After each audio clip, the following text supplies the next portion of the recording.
जब डार्विन कहता है कि मनुष्य का विकास नेचुरल सिलेक्शन के द्वारा हुआ है, प्राकृतिक चयन प्रक्रिया के द्वारा हुआ है, तो हम बहुत जल्दी भरोसा कर लेते हैं, क्योंकि यूनिवर्सिटीज़ में और कॉलेज में हमें पढ़ाया जाता है और जब कोई बड़ा प्रोफेसर कहता है तो हम भरोसा कर लेते हैं। लेकिन जब हिंदू कहते हैं कि हमारे पुराणों में लिखा है कि माता पार्वती ने उपटन से एक पुतला बनाया और द्वार पर खड़ा कर दिया, तो हमें लगता है कि ये तो माइथोलॉजी है, कभी घटित नहीं हुआ, ऐसी घटना घटित नहीं हुई।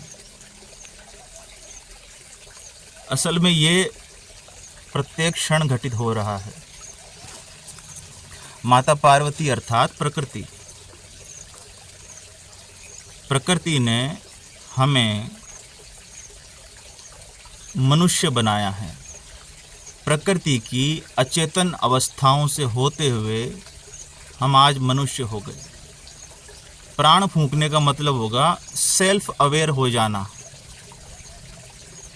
सेल्फ के प्रति अवेयर हो जाना कि मैं मौजूद हूँ, अपने आप को महसूस कर पाना। प्रकृति में कोई भी जीव इतना सेल्फ अवेयर नहीं है जितना मनुष्य है। पत्थर, पहाड़, नदियाँ, पेड़ पौधे, जानवर, इन सभी का अगर पिरामिड देखें तो इस पिरामिड में मनुष्य सर्वश्रेष्ठ प्राणी है, सबसे ऊंचाई पर बैठा है।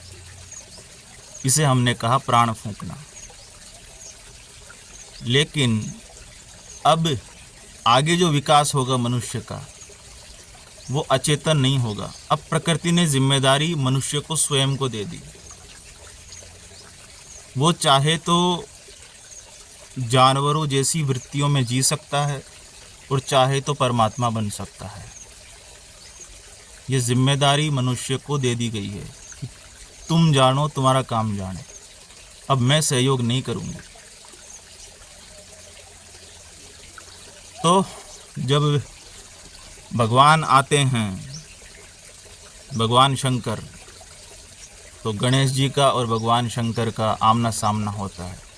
ये बिल्कुल वैसे ही है जब कोई ज्ञानी अपना ज्ञान बांटने के लिए संसार में जाता है तो सबका अहंकार खड़ा हो जाता है। अहंकार मजबूती से द्वारपाल बन करके सामने खड़ा हुआ है। वो परमात्मा को भीतर आने ही नहीं देता। मालिक है ना, प्रकृति ने मालिक बनाया उसको। इसलिए हम संतों से जब प्रश्न करते हैं तो संत क्या है कि निरुत्तर हो जाते हैं। ज्ञानी व्यक्ति निरुत्तर हो जाता है क्योंकि वो इतना तार्किक नहीं है। संतों की वाणी सुनने के लिए हमें हमारे अहंकार को हटाना होगा और दृष्टि को थोड़ा बड़ा करना होगा। महादेव ने गणेश जी को दृष्टि प्रदान की, बड़े कान दिए ताकि वे सुन सकें। उनकी जो संवेदनशीलता है, सेंसिटिविटी, उसे बढ़ाया गया कि थोड़ा सा अपनी संवेदनशीलता को बढ़ाओ, थोड़े से विकसित हो, थोड़े से ऊपर उठो, अपनी जो पशु वृत्तियां हैं उनसे ऊंचा उठो, तब जा कर के रियलाइजेशन होगा, सेल्फ रियलाइजेशन।